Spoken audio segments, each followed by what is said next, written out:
आखिर कब तक युवराज सिंह अंजलि और आरती पर अत्याचार करता रहेगा? अंजलि अवस्थी की तरह आरती की आवाज भी हमेशा के लिए दबा देगा? ये सब जानने के लिए आप हमारे चैनल सर्व एक्सप्लेन को सब्सक्राइब कर लें। आपको ये सीरियल अच्छा लगता है तो प्लीज लाइक शेयर भी कर दें, क्योंकि हम जहाँ पर रोजाना एडवोकेट अंजलि अवस्थी की अपडेट लेकर आते हैं। तो चलिए फटाफट से शुरू करते हैं। जैसे कि आपको पता ही है, कुछ गुंडे गणेश अवस्थी पर जानलेवा हमला कर देते हैं। तभी वहाँ पर आरती अपनी माँ अंजलि अवस्थी को लेकर आ जाती है। वो अपनी आंखों के सामने अपने नानू को पिटते हुए देखती है। आरती से रहा नहीं जाता, उन गुंडों की अच्छे से धुलाई करती है। देखते हैं कि आरती उन गुंडों को इतना मारती है कि वो वहाँ से भाग जाते हैं, लेकिन भागते भागते एक गुंडे का फोन वहाँ पर ही गिर जाता है, जिस पर फोन युवराज सिंह का आता है। वो फोन गणेश अवस्थी उठाते हैं। वो देखते हैं कि वही आवाज वाला बंदा बोल रहा होता है। वो आरती को आवाज लगाता है। आरती भागे भागे आती है, अपने नानू से फोन पकड़ती है। जब वो बात करने की कोशिश करती है तो युवराज सिंह उठाकर फोन कट कर देता है। आरती अपने नानू से पूछती है, नानू ये फोन किसका है? वो कहते हैं, मुझे नहीं पता कि ये फोन किसका है। वो कहते हैं, लेकिन जो बोल रहा था वो वही आवाज थी जो उस दिन हॉस्पिटल से बात कर रहा था, और जो आवाज 21 साल पहले मैंने सुनी थी। गणेश अवस्थी इतना घबरा जाते हैं। वो आरती को कहते हैं कि मैं ये आवाज कभी भी नहीं भूल सकता। आरती अपने नानू से पूछते हैं, नानू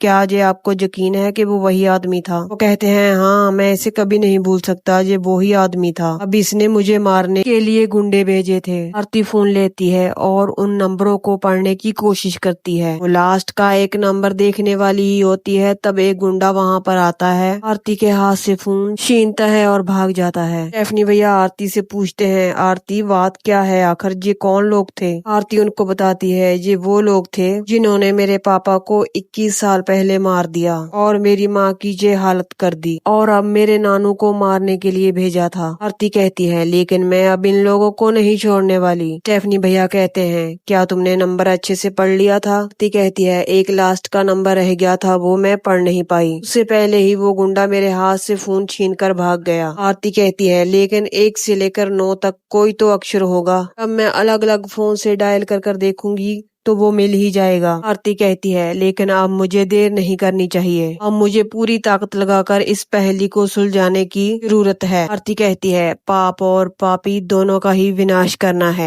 आरती अपनी माँ के पास जाती है और कहती है कि माँ, तुमने देखा जिन्होंने मेरे पापा को मार दिया, आपकी ऐसी हालत कर दी। आज वो लोग मेरे नानू को भी मारने आए थे। आरती कहती है, माँ तुम फिक्र मत करो, देखना मैं कैसे इन लोगों का अंत करती हूँ। आरती फोन उठाती है और वेद को लगाती है। आरती कहती है, वेद जी, मुझे आपसे कोई काम है। वेद कहता है, हाँ तुम बताओ मुझे, तुम्हें क्या काम है? आरती कहती है कि आपको गवाही देनी होगी। जिस गाड़ी से मेरी माँ और पापा का एक्सीडेंट हुआ था वो गाड़ी आपके परिवार की है। कोर्ट में जाकर आपको ये सब कुछ बोलना होगा। वेद कहते हैं, इस गाड़ी के बारे में तो सबको पता है कि वो गाड़ी मेरे चाचा जी की है। आरती कहती है, हाँ मैं जानती हूँ, लेकिन 21 साल पहले इस केस को दबाने की कोशिश की थी। आरती कहती है, इसलिए आपको कोर्ट में मेरे साथ चलना होगा और आपको ये गवाही देनी पड़ेगी। वेद कहता है कि मुझे गवाही देनी पड़ेगी? आरती कहती है कि हाँ, आपको ही गवाही देनी पड़ेगी। वेद कहते हैं, इसका मतलब ये है कि मुझे मेरे परिवार के खिलाफ जाकर ही गवाही देनी होगी। आरती कहती है कि हाँ वेद जी, आपको ऐसा ही करना होगा। तभी वहाँ पर कली आती है और वेद के हाथ से फोन छीन लेती है। कली आरती को कहती है, मुझे पता था आप जरूर फोन करेंगी, लेकिन मेरे पति परिवार के खिलाफ जाकर कोई गवाही नहीं देंगे। आरती कली को कहती है, ये तुम क्या कर रही हो कली, इतनी बड़ी बेईमानी मत करो, एहसान के बदले एहसान करो। कली कहती है, ना तो मैं बेईमान हूँ और ना ही किसी को धोखा दे रही हूँ, बस मैं तो यही चाहती हूँ कि मैं घाटे में ना रहूँ। कली कहती है, वेद जी मेरे पति हैं, मैं तो यही चाहती हूँ कि मैं उनकी रक्षा करूँ और पूरे सूर्यवंशी परिवार की रक्षा करूँ। कली कहती है, राजवंशी परिवार और राजपूत परिवार इन लोगों की बहुत ही अच्छी बनती है। कली कहती है, अब तो और भी अच्छी बनेगी। ठाकुर खानदान के ठाकुर युवराज सिंह की शादी होने जा रही है राजपूत खानदान में। कली कहती है, ये तो सिंपल सी बात है आरती दीदी, राजपूत खानदान की रक्षा करने की जिम्मेवारी भी अब मेरी ही है। आरती कली की ये सब बातें सुनकर हैरान रह जाती है। कली कहती है कि मेरे पति ऐसी गवाही कोई भी नहीं देंगे जिससे उनको और उनके परिवार को कोई नुकसान पहुँचे। कहती है, एक बात अच्छे से समझ लीजिए, आप वेद बाबू को भुला दीजिए और उनके परिवार को भी। आरती कली की बातें सुनकर बहुत ही परेशान परेशान हो जाती है। वेद कली को कहता है, जे तुम क्या बकवास कर रही हो, मैं जरूर गवाही दूंगा और वो भी कोर्ट में जाकर। कली वेद को भी वार्निंग देती है और कहती है, ना ही तो आप अदालत में जाओगे और ना ही आप गवाही दोगे। सूर्यवंशी और प्रताप भी वहाँ पर आते हैं और कहते हैं कि बहू बिल्कुल ठीक कह रही है, तुम कोर्ट में बिल्कुल भी नहीं जाओगे और ना ही गवाही दोगे। सूर्यवंशी कहता है, आरती के साथ अब तुम्हारा कोई रिश्ता नहीं है। वेद कहता है, भले आरती ने मेरा प्यार का रिश्ता नहीं निभाया है, मगर मैं निभाऊंगा। प्रताप भी कली से कहता है, तुम वेद को कभी भी आरती के साथ मिलने नहीं देना।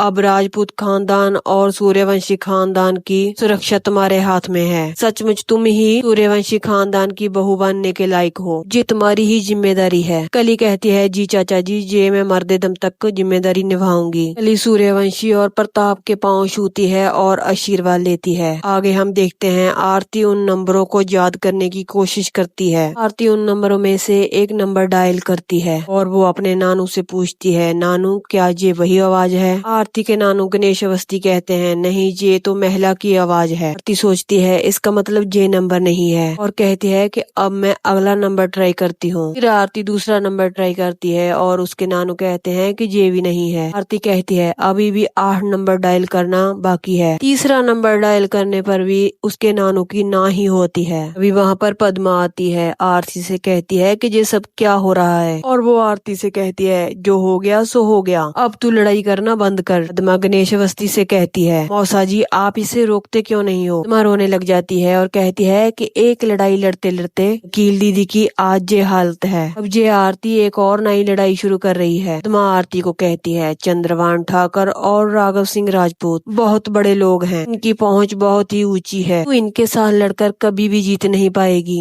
आरती कहती है, मैं और क्या करूं पद्मा मौसी? आरती कहती है, मेरे पापा की 21 साल पहले जान ले ली गई और मेरी माँ 21 साल से व्हील चेयर पर है, और आप कह रही हैं कि मैं लड़ाई छोड़ दूं, कि मैं समाज में ऐसे ही खुला छोड़ दूं? इस पापी ने ऐसी घटिया हरकत की है, मैं उसे कभी नहीं छोड़ूंगी। नहीं पद्मा मौसी नहीं, ऐसा मैं कभी नहीं करूंगी। वो फिर से नंबर डायल करने लग जाती है। आरती कहती है, 10 में से हमने 4 नंबर डायल कर लिए हैं, अब बस 6 बचे हैं। तभी बाहर से एक आवाज आती है, क्या मैं अंदर आ सकती हूँ? आरती जब पलट कर देखती है, अपने सामने कली को पाती है। दोस्तों यहीं पर इस खूबसूरत एपिसोड का एंड हो जाता है। कल हम एक और नई स्टोरी लेकर आएंगे, तो प्लीज आप हमें सब्सक्राइब जरूर कर लें, लाइक शेयर भी कर दें। तो कल एक और नई स्टोरी के साथ मिलते हैं।